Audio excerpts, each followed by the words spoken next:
Pinaganda na nila yung Porta Nova dito. Nandito tayo ngayon sa Porta Nova naman tayo, station. Dito tayo kukuha ng treno natin.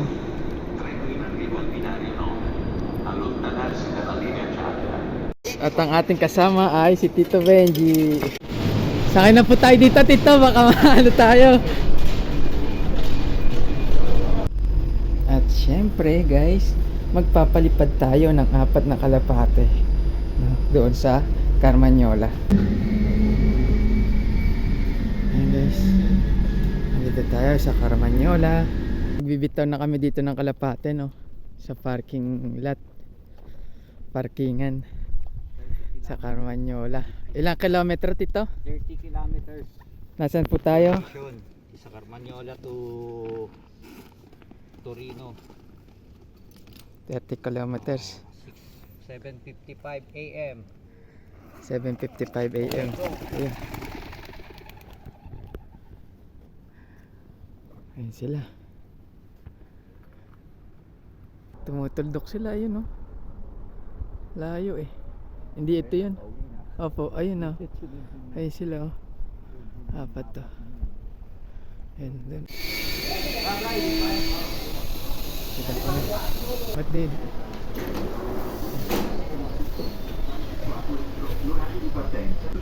Yan. Nandito tayo sa Linggoto, guys.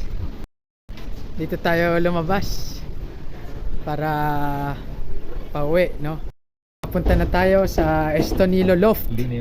Dapat 9 ang ihahagis namin ngayon, pero ang naihagis lang 4. Ayan, ayun na, yung mga dumadapo na yun, guys. Ayun yung mga binitaw namin sa Carmanyola.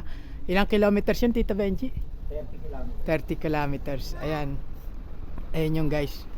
No, yung mga, yung may puti yung mga ano, mga pakpak. Nagbababaan na, guys. Yung mga inano namin, pinalipad. Yung mga pinalipad namin sa Carmanyola nandito na. Nakabalik na rin sila, no? May mga white sila sa pakpak nila, no?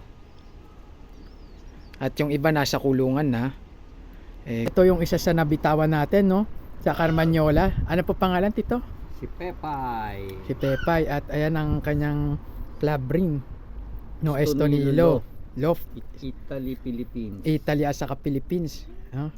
Yan ang kanyang ano. Ganda, Galing oh. ng Malta ito. Malta. Ito naman galing sa Malta daw. Line.